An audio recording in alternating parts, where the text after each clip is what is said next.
নমস্কার, আমি ডক্টর মিঠু মুখার্জি।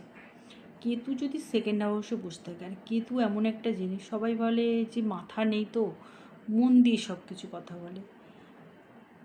ধারণাটা কিছুটা সত্য হলে কিছুটা নিজেরা তৈরি করেছি। কারণ মনই এমন একটা জিনিস যেটার নাড়া সবাই দেয়, মাথার নাড়া চট করে দেয় না।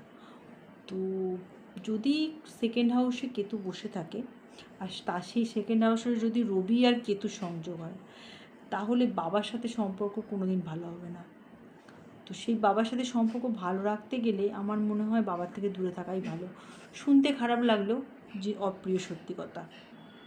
আবার কেতু যদি ফার্স্ট হাউসে থাকে, তাহলে বাইরে আপনি যদি যে জায়গায় জন্মেছেন সেখান থেকে বাইরে গিয়ে পড়াশোনা বা চাকরি করেন, এতে কিন্তু আপনার উন্নতি হবে। আর কেতু যদি সেকেন্ড হাউসে থাকে, নিজের সমস্যা আপনি নিজেই তৈরি করবেন। এর জন্য আপনি কাউকে দায়ী করতেও পারবেন না, বা নিজে ভাবতেও পারবেন না। এই সমস্যা ক্রিয়েশনের মূল দায়ী হচ্ছে আপনি নিজে। আর যদি ফিফথ হাউসে কেতু থাকে, হায়ার এডুকেশন যদি আপনি করতে চান, তাহলে বাড়ির বাইরে, দেশের বাইরে বা বাড়ির জন্মস্থান থেকে কয়েকশো কিলোমিটার দূরে গিয়ে পড়াশোনা করুন। মানে একটা রাজ্যের বাইরে গিয়ে পড়াশোনা করাটা উত্তম। যদি ফার্স্ট, সেকেন্ড আর ফিফথে কেতু থেকে থাকে, এগুলো একটুখানি মিলিয়ে নেবেন, নিজের ছক যদি দেখতে পারেন। আর আমার সাথে যদি কন্ট্যাক্ট করতে চান, নাম্বার দেওয়া আছে।